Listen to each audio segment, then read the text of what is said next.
লৌহজংয়ের সাপ্তাহিক হাটে আটককৃত পকেটমারে থেকে বেরিয়ে এলো চাঞ্চল্যকর তথ্য।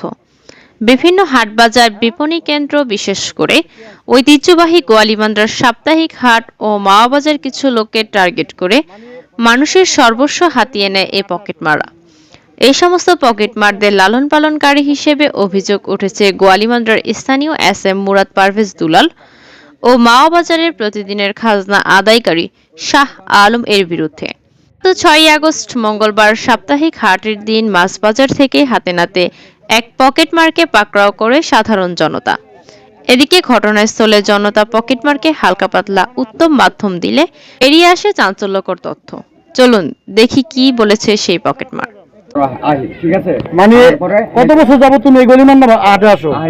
বছর খানিক এক বছর যাবত। হ্যাঁ। মানে প্রতি সপ্তাহে তুমি পকেট মারতে ঢুকো? হ্যাঁ, মানে দুই এক সপ্তাহে ওই যে দাঁড়িয়ে দুলালে চেক করতো, চেক করে সবসময় আমাকে টাকা রাখা দিত।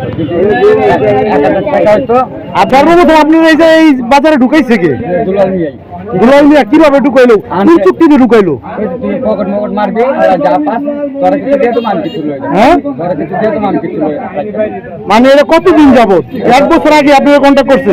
বছর খানি মানে আগে আইলে আর কি এই কথা। মানে সর্বপ্রথম প্রস্তাব দিল কে? এই আগে পকেট মারবি সিস্টেমটা কি? সিস্টেম মানে আটাইছি মতন ভাই আমার দেখছে, দেখার পরে আমার ভাই ধরার পরে কয় কি এই আটা আবি আয়া কাম করবি, কাম করার পর যা হইব তুই আমার অর্ধেক দিয়ে দিবি, তুই অর্ধেক হয়ে যাবে। এটা কে বলছে? এটা হ্যাঁ, দুলাল ভাই। এই কথা আপনি মিথ্যে হবো না তো? এই কথা কি তোমার কি মাইরা কেউ বলাইতেছে? আমার মাইরা বলাই না। হ্যাঁ, কথা সত্য কথা, এই কথা আমি দেখারও কই যে হাও ভিডিও। আর কয় টাকা চুরি করলে, কয়টা মোবাইল চুরি করলে, এটা ভাগ কিভাবে দাও? আমি এখানে এক বছর ধরে আসি পরে আমি চুরি করার পর দুলাল মিয়ার ভাগ করা জানি। দুলাল মিয়ার বেনিফিটটা কি? যাই যে বেনিফিট একটা জানি, তুই কাম করবি, কাম করে যা তোর হয় হে তোর আমি অর্ধেক দিয়ে দেবো, আর অর্ধেক মনে বছর আমি রাখা দেবো। মোবাইল পকেট মারলে? মোবাইল পকেট মারলে হয় রাখতে দেড় টাকা দিয়ে দিতাম। কি পরিমাণে টাকা? একটা মোবাইল 5,000 টাকা মোবাইল পকেট মারলে 1-1.5 হাজার টাকা এই বন্ধু দেয়। মোবাইল রেখে 1,500 টাকা দিয়ে দিত। আর টাকা টাকা 500-1,000 টাকা 2,000 টাকা মারার পরে 1,000 টাকা রাখে, মানে যা মারি তার অর্ধেক। প্রতি সপ্তাহে আনুমানিক গড় কয় টাকা করে পকেট মারা হয়? 800, 1,000, 1,500, 2,000 এমনি। কয়জন রে মারো? মানে একটা এভারেজ হিসাব? একজন দুইজন। এই একজন কি সিস্টেমে মারো? ওই যে কাকা একটু সামনে আনতো, কেমনে কি একটু দেখান তো। এই যে সামনে তোমার পকেটের টাকা কেমনে ভাই? কেমনে পকেটটা মারা হয় কিভাবে? এই যে আপনি এই যে আপনি পকেটে তুমি দেখাইবো এইভাবে? আচ্ছা, এমনি কি দূর থেকে কেউ এলাকাবাসী বা দূর থেকে বাজার করতে এসে এটা চিহ্নিত করে রাখি? এখানে একটা কথা আছে, এর আগে একটা চোর আমার বলছে যে তোমার পিছনে যারা তোমার আনে বা তোমাদের আনে, তোমার পিছনে থাকে একটা বাজারে ব্যাগ লয়া ঘুরে, এলাকাবাসী হইলে সিগন্যাল দেয়, আর এলাকাবাসী না হইলে তোমার সিগন্যাল দেয়, তোমরা ওই টার্গেট করে কাজ করো। এটা কতটুকু সত্য? এটা কি খারাপ না? মানে স্থানীয় লোক মানা করে দেন। কিভাবে মানা করে? মানা করে ইশারা দেয়। মানে ইশারাটা কিভাবে? এই বাজে দেয়, ধরিস না কিল্লিগা। এই ইশারাটা কে দেয়? যে আমার থাকে দুলাল মিয়া দূরের থেকে কয়, হয়তো আজকেও আমার লোক কত ঘুরছে, আমার একবার নিয়ে চেক করছে, চেক করবার আমার পকেট আছে 120 টাকা। আমি কইছি এটা আমার গাড়ি ভাড়া, আমি এটা দিতাম না, আমি অন্তত আমি কাম কাজ করি নাই। এরপরে হয় আমার ছাইতে কয় কাম কর, হয় অনেকক্ষণ আমার পিছিয়ে পিছিয়ে। আচ্ছা, এই এক বছরে কত টাকা মালামাল তুমি পকেট মাইরা, টাকা, নগদ টাকা এবং মোবাইল, কত টাকা এই পর্যন্ত তুমি তারা দিছো? টাকা হিসেবে তো মনে হচ্ছেন আমি 60-70 হাজার টাকা মনে হয় বছরে। সে কি আরো তোমার মতো আরো এরকম লোক আনে? আর লোক আহে। আরো কয়জন লোক আনে? 3-4 জন তো আহে। এরা কই থেকে আহে? আর আমি একজন জানি হুনি মাওয়া, আর একজন হুনছি জানি ঢাকার থেকে আহে। নাম কি কইতে পারো? অবশ্যই কইতে পারো। না ভাই আমি নাম জানি না, এটা তুমি কইছেন নামটা কইতে পারতাম না। একটা মুন্সিগঞ্জ থেকে আহে না? মুন্সিগঞ্জ তো মনে হয় আহে। স্বাস্থ্য সুস্থ ভালো, লম্বা চূড়া আমার মতো। হ্যাঁ হ্যাঁ হ্যাঁ ওই আহে। হ্যাঁ ওই আহে। ও আহে না? এই আটা আমি আইছি, আর আরেকটা কালাকুলা, আর আমি চিনি না, ওই কইছে মাওয়া থাকে। ঠিক আছে, মাওয়া থাকে না? পরিচয় ওই মাওয়া থাকে, গাড়িতে কইছে কালাকুলা কইরা। ও প্রতি সপ্তাহে আহে? হ্যাঁ ওই আহে প্রতি সপ্তাহে। আজকে পকেট মারো নাই? আমি 220 টাকা মারছিলাম, মুখ মাটা মারতে 420 টাকা আসলো। মানে 420 টাকা মারছো আজকে? কেউ কিছু করবো না। আমি যে আনছে আমি তো তার কথা বলছি। আমার তো রাইটকে ছাইড়াই দেয় কয়টা। কাজ করার পরে সব চেক করে। হ্যাঁ চেক করে রাখা গুণ না আমাকে দিয়ে দেয় দেয়া গতিটা এই কথা। এখন কোন কোন বাজারে যাও তোমরা? না আমি এই বাজারে যাই বেশি, এই বাজারে মাওয়া আর এই যে মাওয়ার বাজারে। এই বিক্রমপুরে কোন কোন বাজারে যাও? বিক্রমপুর আমি মাওয়াটা চিনি আর এইটাই চিনি। মাওয়া কে আনে? মাও হয় না, আরেকজন লোক আছে। ওই আরেকজনের লোক নামটা কি? শাহ লোক। শাহ আলম। সে কি করে? এই ওখানকার ওই যে মনে হয় খাজনা খুব না উঠায় আর কি এর খাজনা? মাওয়া বাজারের খাজনা? শাহ আলম। শাহ আলম ওই জায়গার সিস্টেমটা কি? ওই জায়গায় এই বাজে এরকম রাখতে দিয়া যা পাই ওই রাহে রাখতে দিয়া পাই।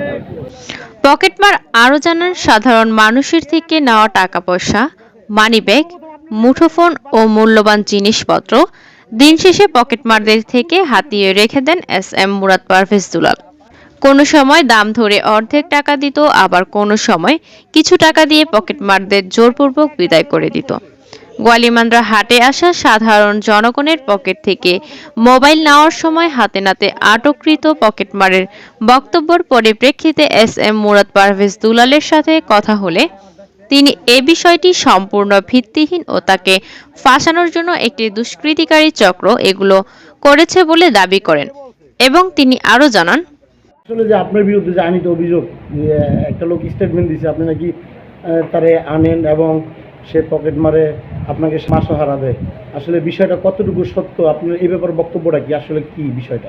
সেও বলছে যে সে যখন কাজ করে হাটে তখন আপনি নাকি পিছন থেকে ইশারা দেন, যদি এলাকাবাসী হয় তাহলে আপনি ইশারা দেন যে না ধরো না, আর যদি এলাকাবাসী না হয় থাকে এখানে আসলে যারা এই বিষয়টা শত লোকের সামনে বলছে। এখন নিউজটা হওয়ার বিষয় না, এত লোকের সামনে বলছে। আপনি তো এখানে একজন মানি লোক, আপনি তো মান ক্ষুণ্ণ হয়েছে। এটার জন্য আমি তীব্র প্রতিবাদ জানাচ্ছি। কারণ কেন আমার বিরুদ্ধে এটা বলা হলো আমি জানি না। তবে আমি অনেক সময় অনেক মঙ্গলবার অফিস খুলিও না। আমার শরীর অসুস্থ থাকলে আমার ছেলেরে দেয়া বাজার করাইতে পারে। আর আমার অফিসে থাকলে ম্যাক্সিমাম ধুলাবালির জন্য আমার পর্দা লাগানো থাকে। দূরে চোরের পিছে হাঁটা তো দূরের কথা, আমি তো বাজারে ঠিক মতো করি না। ইঙ্গিত দেন। আমি এটা এখন ইঙ্গিত, যেখানে মনির রাইস ব্রাদার্স মনির এবং সুবন বসা ছিল, পরে কে বা কারা আসছে আমি জানি না। তবে এটা সম্পূর্ণ শিখানো, এবং হয়তো আমার প্রতি যদি আগে কারো কোনো ক্ষোভ থাকে আমি মনে করি সেটা নেওয়ার জন্য, আমাকে সমাজে হেয়পূর্ণ করার জন্য এই কাজটা করছে। এটা আমি একেবারে নিশ্চিত। ঠিক আছে, আপনাকে যে হেয় প্রতিপন্ন মানপূর্ণ করলো, আপনি কি কোনো আইনি ব্যবস্থা নেবেন? আইনি ব্যবস্থা অবশ্যই নিব। আমি এখনই মনে করো 2 ঘন্টার মধ্যে আমি মামলা করতে যাব যদি পুলিশ প্রশাসন থাকে। এস.এম. মুরাদ পারভেজ দুলাল বলেন, পকেটমার ধরা হয়েছে দুপুরে। তাকে ব্রাদার্স রাইসের কর্ণধার তার দোকানের ভিতরে 3 ঘন্টা আটকিয়ে এগুলো শিখিয়ে দিয়েছে। এদিকে গোয়ালিমান্দ্রা বাজারের ব্রাদার্স রাইসের কর্ণধার মোহাম্মদ মোল্লা মনিরের সাথে কথা হলে তিনি জানান, ধরে নিয়ে আসছে বলতে ওই যে এখানে সরাসরি আমার দোকানের সামনে হয়তো বা 2-1টা মারধরও করছে। এক পর্যায়ে কে বা কারা আনছে পাবলিক জনগণ এটা জিজ্ঞেস করার পর পরিচিত একজন লোকের নাম বলে। এটাও অন্যান্য অনেকে ভিডিও করছে, আপনারা ভিডিওতে দেখবেন যে কার নাম বলছে। আমি চাই গোয়ালিমান্ডা হাটটা পকেটমার মুক্ত, চোর মুক্ত হোক, এটাই আমার অনুরোধ। আচ্ছা, খুব সুন্দর বক্তব্য আপনার। এখানে যার নামে আনিত অভিযোগ, হ্যাঁ, সে এখানে একটা পয়েন্ট বলছে যে চোর দুপুরে আটকানো হলো, হ্যাঁ, এতক্ষণ রেখে সন্ধ্যার পরে মাগরিবের পরে কেন চোর মিডিয়ার সামনে বক্তব্য দেওয়া হলো? এখানে কি কোনো শেখানো কিছু আছে কিনা? সেই ক্ষেত্রে আপনার প্রতিষ্ঠানের নাম বলছে, হ্যাঁ, সেই ক্ষেত্রে আপনার বক্তব্য কি? অ্যাকচুয়ালি আসলে কি আমি একজন মূলত ক্ষুদ্র একজন ব্যবসায়ী। অনেকে আমার গ্রাহক, অনেকে আমার ভালো চায়, অনেকে আমাকে ঈর্ষা করে। তো জানি না কি জন্য ব্রাদার্স রাইসের নামটা সে উল্লেখ করছে, আদৌ কে উল্লেখ করছে তাও জানি না। তো যেই উল্লেখ করুক, আমি চাই তার শুভবুদ্ধির উদয় হোক। এদিকে পকেটমারদের হিংস্র থাবা থেকে রক্ষা করতে পারেনি গোয়ালিমান্দ্রা বাজারের নারিকেল ব্যবসায়ী মোহাম্মদ অপু নামের এক নারিকেল বিক্রেতা। নারিকেল বিক্রির 8,000 টাকা। ভুক্তভোগী জানান, ভাই আমি গোয়ালিমান্ডা বাজারের একটা ব্যবসায়ী, ক্ষুদ্র একটা ব্যবসায়ী। আমি নারকেল বেচছিলাম হাটের দিক। তবে বেচা কেনার পরে আমি বাজার করতে যাওয়ার সময় পকেটে হাত দিয়ে দেখি আমার মানি ব্যাগ নেই ভাই, পকেট মেরে মানি ব্যাগটা নিয়ে গেছে, বাজার করতে পারি নাই। আচ্ছা, আপনি তো গলিমানরা অনেকদিন যাবত ব্যবসা করেন, তাই না? হ্যাঁ হ্যাঁ, তো এই যে পকেট মেরের ঘটনা প্রতি সপ্তাহে ঘটায়, সামনের সপ্তাহে একজনের তো টাকা দিয়ে- এই ভুক্তভোগী দুই একজনের কথা শুনছেন? এটা হ্যাঁ, শুনছি। মানে কি আসলে কি চরে 2-3 জনের নামও পেয়েছে আমাদের এলাকার, যে এরা বলে চোরাই না, ওই চুরি করে ওদেরও বলে ভাগ দেয়, চোরে বলছে, চোর ধরনে আমরা। হাট ইজারাদার মোহাম্মদ বাবু মেম্বার জানান, গোয়ালিমান্দার হাট বিক্রমপুরের মধ্যে একটি ঐতিহ্যবাহী হাট। এখন এই হাট পরিচালনা করতে হিমশিম খাচ্ছি আমি। এর মধ্যে অনেকগুলো কারণ রয়েছে, অন্যতম একটি হলো পকেটমার। এই হাটে দূর দূরান্ত থেকে ক্রেতারা বাজার করতে আসে। এর মধ্যে বেশিরভাগ ক্রেতাই আসে কাঠ, বাঁশ ও ছাগল ক্রয় করতে, তাই তাদের কাছে যথেষ্ট পরিমাণ টাকা থাকে। প্রতি মাসেই 3 থেকে 4 জন পকেটমার ধরে সাধারণ জনগণ। ফোন আসলে আমি থানা পুলিশকে জানাই, তারা অনেকবার এসেছেও, কিন্তু তেমন কোনো লাভ হয়নি।